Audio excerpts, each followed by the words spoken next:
Donc la prise de température sur les canalisations, les poêles canalisés tiennent. Donc nous avons sur ce tableau l'exemple d'un poêle canalisé avec une sortie extérieure.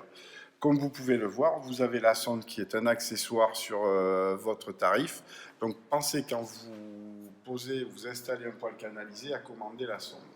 Donc quand vous allez avoir la sonde, elle va prendre la température de la pièce. Si la sonde est trop courte, eh bien, vous pouvez la rajouter. Ce sont des sondes filaires, donc vous pouvez rajouter, ce n'est pas un problème.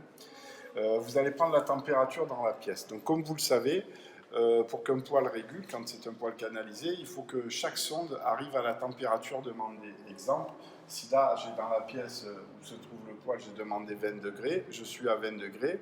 Pour que le poêle régule, il faut que si j'ai demandé 22 degrés derrière, on ait atteint ces 22 degrés.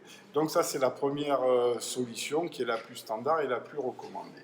Si toutefois, vous n'avez pas cette sonde, pour installer le poêle, comment faire? Puisque si vous n'avez pas cette sonde, si j'enlève cette sonde, quand je vais atteindre ma température de consigne dans la pièce où se trouve le poêle, n'ayant pas de sonde derrière, je vais toujours avoir une demande que le poêle va attendre.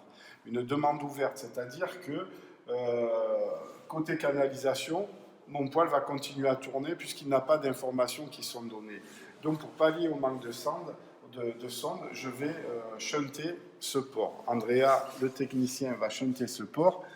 De ce fait, je vais fermer le circuit. Ça veut dire que je n'aurai plus de demande du poêle sur la sonde arrière. Donc, je vais avoir derrière un débit fixe, mais un débit très faible.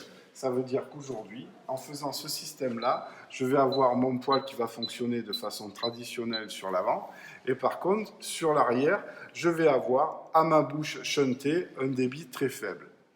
Comment essayer d'avoir un débit fixe, donc derrière, puis ça restera un débit fixe, mais plus élevé. Comment modifier ce débit fixe?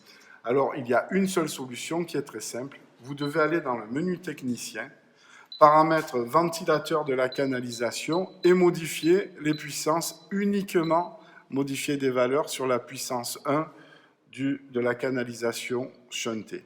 D'accord? Donc c'est très important, voyez.